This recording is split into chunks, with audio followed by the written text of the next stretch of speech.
and do with them, I will liken him unto the wise man which built his house upon the rock.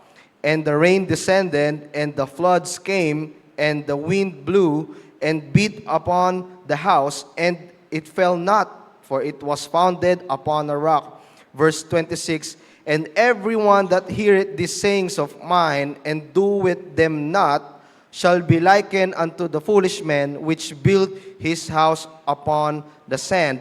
And the rain descended, and the floods came, and the winds blew, and the beat upon the house, and it fell, and the great was the fall of it. So I entitled this message, April Fools. Nasabi ko na yung title ko kagad April Fools. Let us pray. Lord, maraming salamat po sa gabing ito, Lord. Maraming salamat sa napakagandang church na ibinigay niyo sa amin na sobrang comfortable, Lord, sobrang lamig. And I pray na ang bawat isa ay magkaroon po ng bukas na isip at bukas na puso, Lord, nang sa ganon may sa puso namin ang inyong salita, Lord. And I pray that you be with us tonight, Lord. I pray na ikaw ang may taas ngayong gabi. And I pray na ang bawat isa, Lord, na magkaroon po ng focus sa inyong salita sa panandalian na gabi na ito, Lord. And be with us tonight. In Jesus' name we pray. Amen. Sige po, you may be seated po. Now, diyan ko po nakuha yung title ko, April Fools.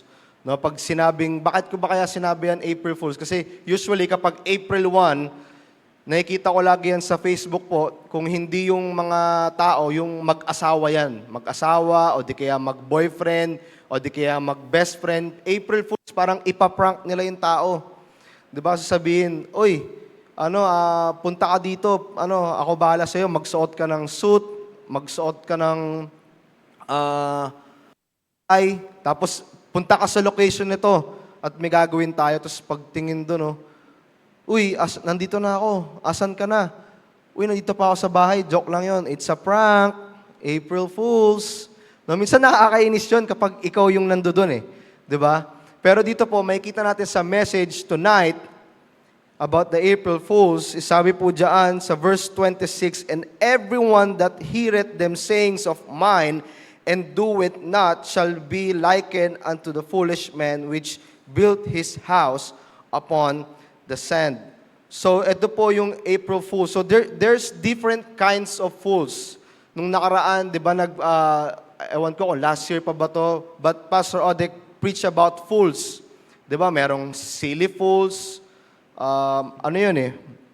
marami yun simple fool, sensual fool, scorning fool, iba't ibang klase ng fool. But in this message po ngayong gabi, ibibigay ko po sa inyo yung iba naman na different kinds of fool. I hope ngayong gabi ay maintindihan po natin yung sasabihin natin patungkol sa salita ng Diyos. Sabi po sa Proverbs chapter 10 verse 21, the lips of the righteous feed many, but fools die for want of wisdom. Sabi rin po sa Proverbs chapter 1 verse 7, the fear of the Lord is the beginning of knowledge, but fools despise wisdom and instructions. Yan po yung makikita natin sa Matthew chapter 7 verse 26. But fool means one who lack of common sense. Wala daw common sense. One who easily deceived, mabilis madaya. Person who acts unwisely, a silly person. In Tagalog po, pinaalam ko na to in Tagalog po ng fool ay tanga. Okay? The meaning po ng fool ay wala pong common sense, madaling mauto, at acts unwisely. So, bibigay ko na po yung types of fools. Number 1 po, the types of fools is atheistic fools. Atheistic fools. Yung atheistic fools po, yung word po niyan, the word atheist, ibig sabihin po niyan na ang isang atheist daw ay hindi po naniniwala na mayroong Diyos. Ang atheist po hindi naniniwala na may God. Pero alam niyo po, sabi diyan sa Psalms chapter 14 verse 1, the fool hath said in his heart, there is no God. They are corrupt, they have done abominable works, and there is none that do it good. So, isa po yan sa mga full atheistic. Ano pa? Sabi sa Psalms chapter 53 verse 1, the fool hath said in his heart, there is no God. corrupt are they, and have done abominable iniquity. There is none that do it.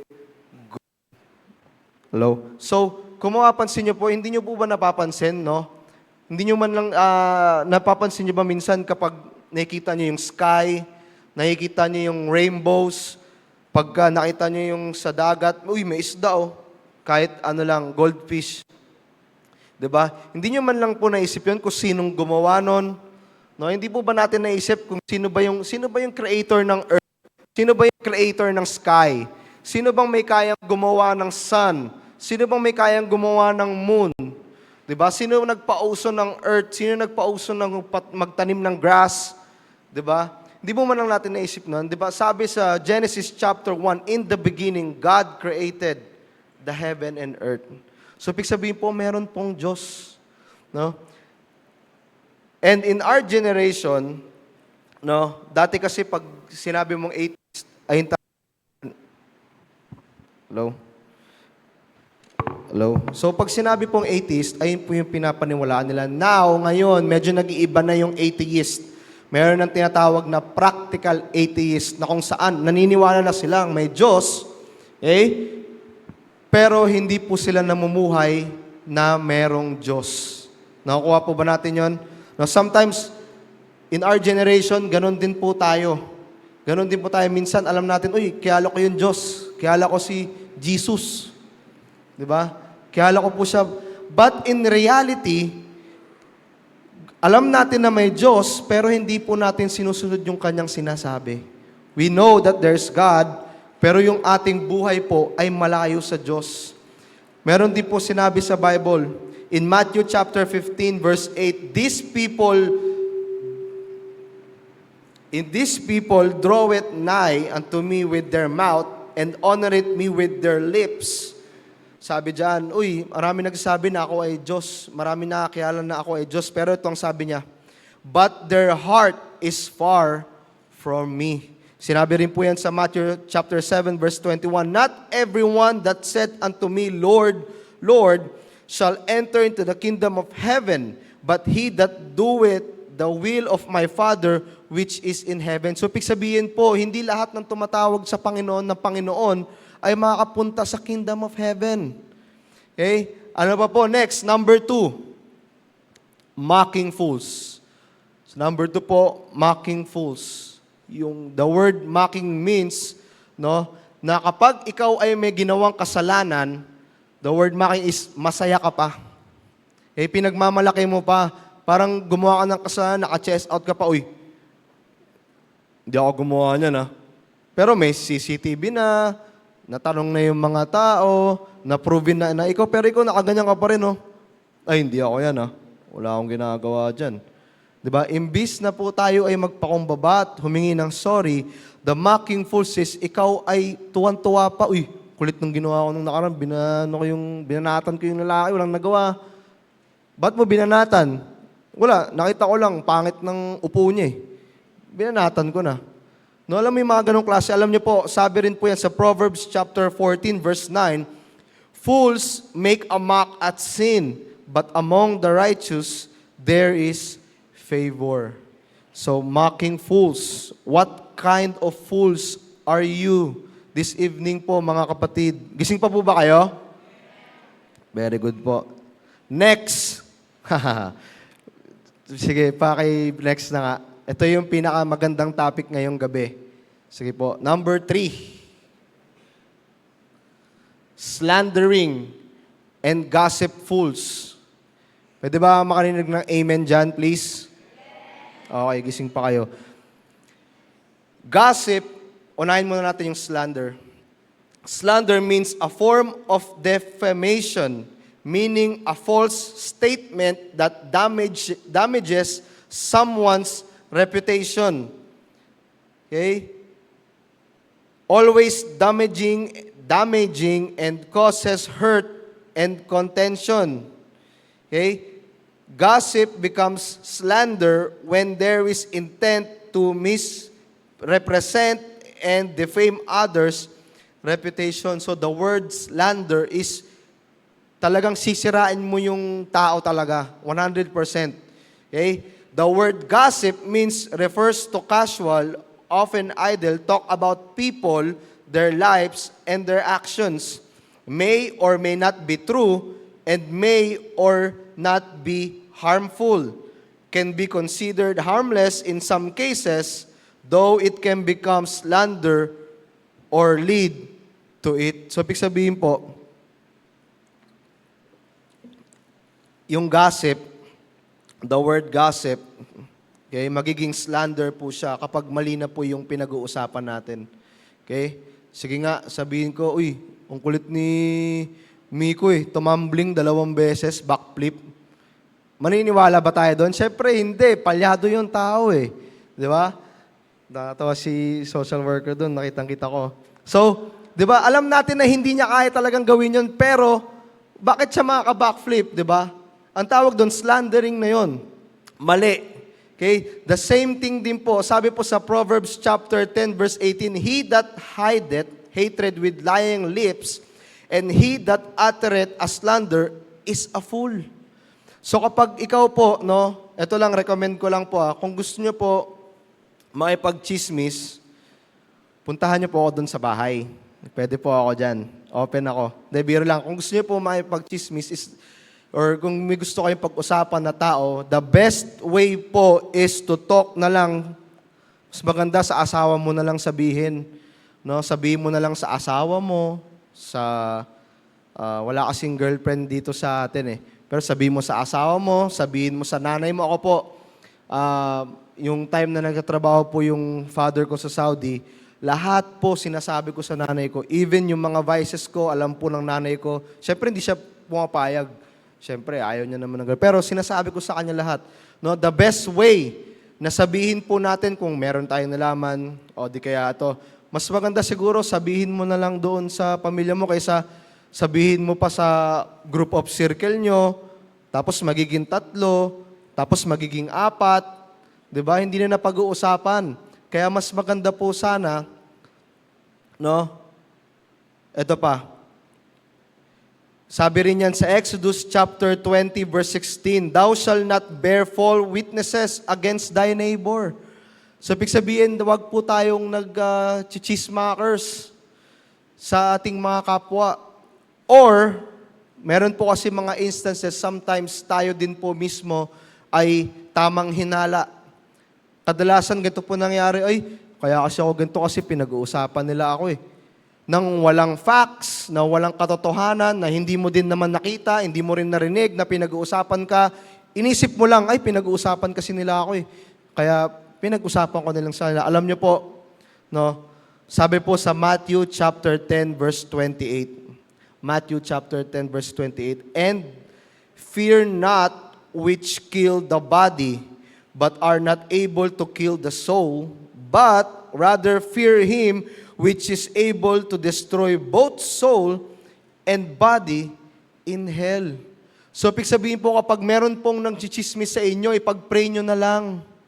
Okay, kapag meron pong nalaman nyo, pinag-usapan na ito, pag-pray mo na lang po. O di kaya, ang gawin mo, tanong mo siya, sis, o di kaya, bro, o di kaya, boss, balita ko, may sinasabi ka daw tungkol sa akin The best way po is i-approach natin. Kasi kapag ganun po ang nangyari, kapag inisip mo lang na ikaw ay pinagchichismisan, tapos ikaw, chinismis mo din, alam mo ba, ang kulit ni, pinag-usapan nila ako di naging chismosa ka din. So the best way po is, wag tayong matakot sa mga taong naninira ng ating buhay. Sabi po dyan, sa Matthew chapter 10 verse 28, And fear not them that which kill the body. Ibig sabihin, wag po kayong matakot kung sino man yung naninira sa inyo. Sabi dito, matakot po tayo kung sino po ang nagde-destroy and both soul and body in hell. So let's go back po sa text natin sa Matthew chapter 7 verse 24 to 28. Actually, marami pa po yung fulls pero binawasan ko na po para for the sake of time. So let's go back po sa ating text na ang sinasabi po dyan sa verse Matthew chapter 7 verse 24 24 to 29. Gising pa po ba kayo? Sabi, Therefore, whosoever heareth these sayings of mine and doeth them, I will liken him into wise men which built his house upon the rock. Alam niyo po, ang pagiging Kristiyano ay mahirap po. No? Being Christian is hard. And dapat talaga ganun. Christian should be hard po talaga. Why? Because we are sinners. We are in our flesh. We are not in the perfect world. Kaya mahirap po labanan. Kaya sabi dito, kung mapapansin niyo po, if we listen to God's word, sabi dito, we were gonna be wise. Kasi po parang tayo ay wise men which built his house upon the rock. Being Christian is hard. It always has been. No, hindi po ito kapag sumunod tayo sa Diyos, listen lang po. Hindi po kapag sumunod tayo sa Diyos, ay gaganda yung negosyo natin. Hindi po ganon. Kapag tayo po ay sumunod sa Diyos, tayo po ay magiging pogi. Hindi po ganon. Kapag tayo po ay sumunod sa Diyos, tayo ay dadami ang sasakyan. Hindi po ganon ang sinasabi ng Bible. Ang sinasabi po ng Bible is this. No? Do Christians experience hardship? Yes. Do Christians po ba ay nagiging mahirap? Yes. Ang Kristiyano po ba ay napapagod? Yes.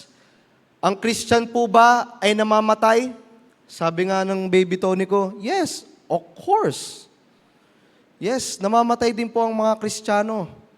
At basahin din po natin yung sumunod. And in everyone that heareth these sayings of mine, and doeth them not, shall be likened unto the foolish man, which built his house upon the rock. So, paano po yun? Paano po yung mga hindi naikinig sa salita ng Panginoon? Sila po ba ay may hirapan? Yes. Sila po ba ay mapapagod? Yes. Sila po ba ay yayaman?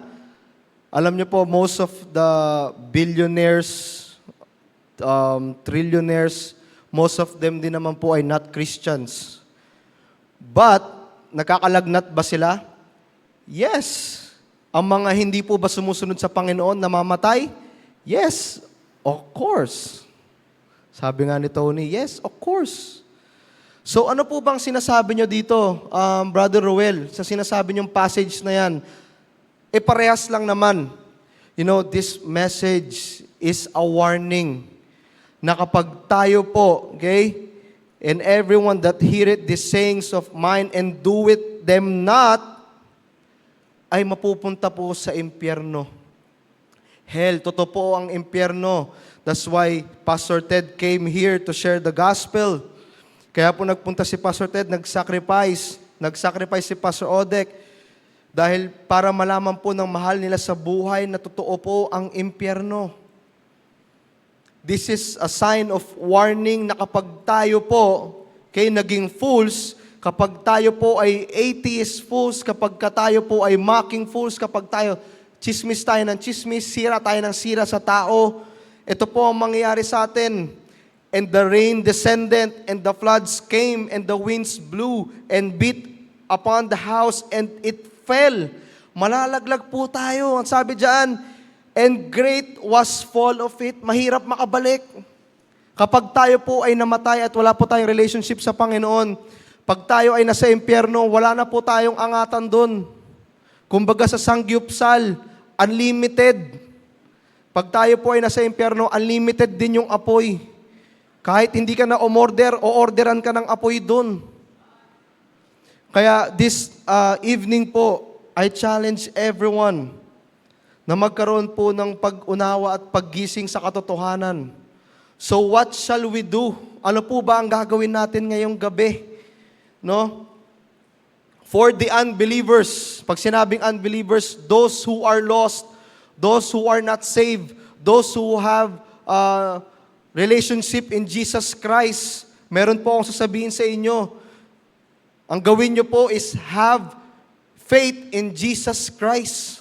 Magkaroon po ng pananampalataya sa Panginoon. Ang sabi po sa Ephesians chapter 2 verse 8 to 9, "For by grace we are saved through faith, and not of yourselves, it is a gift of God. Not of works, lest any man should boast." Na kung kayo po, iniisip nyo na kaya nyo mag-isa, kung iniisip nyo po na kaya nyo na lagpasan lahat ng problema, kung sa tingin nyo po, ikaw lahat, alam nyo po ang gawin nyo. No, wag po kayong mag-trust sa inyong sarili, but trust with the Lord with all your heart and lean not into your own understanding. Acknowledge Him in all thy ways and He shall direct your paths. Magkaroon po kayo ng faith sa Panginoon. Ano pa? Pagkatapos mo magkaroon ng faith sa Panginoon, magkaroon po tayo ng tinatawag na repentance. The word repentance means pagsisisi. Pagsisisi po sa ating kasalanan. Pag tayo po, no, repent means sincere regret or remorse.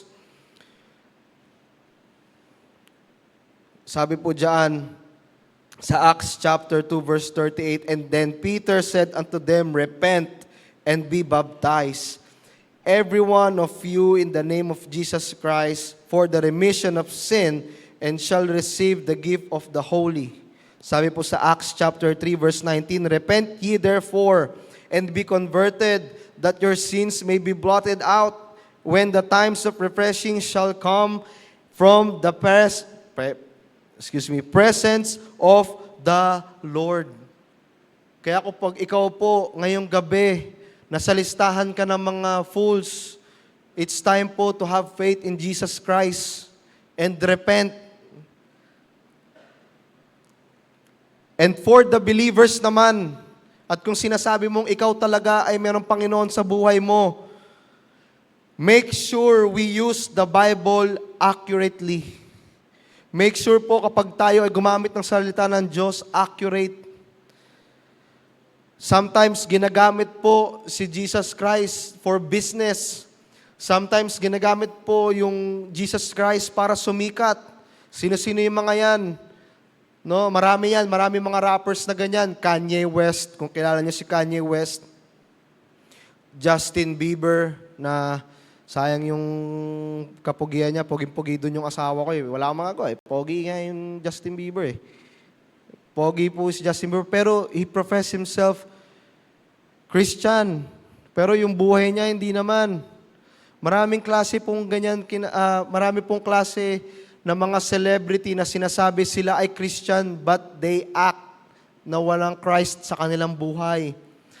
That's why we make sure we use the Bible accurately. Sometimes po yung mga churches, some of the churches, mahal ka ng Diyos, okay lang yan.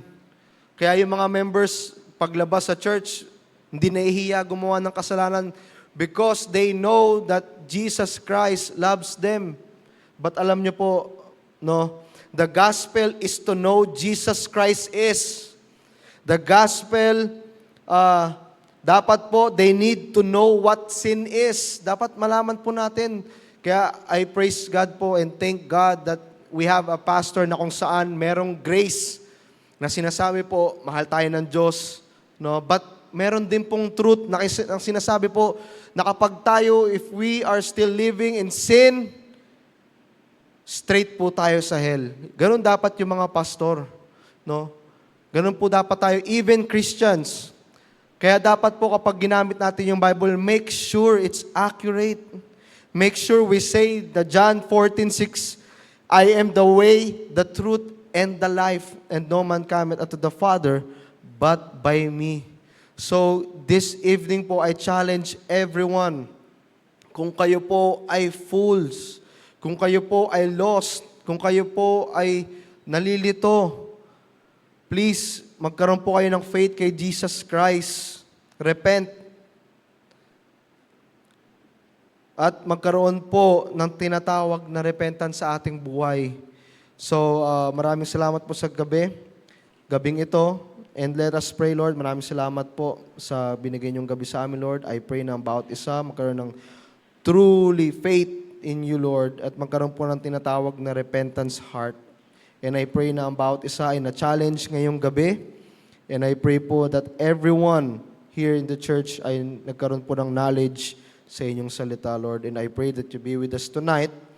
I pray po sa safety ng aking wife and aking kids na meron pong sakit. And I pray also to Pastor Odek and Pastor Ted and Nana Ligaya and Miss Annalisa and Elizabeth as they travel back home here po. And I pray keep them safe always and be with us. In Jesus' name we pray. Amen.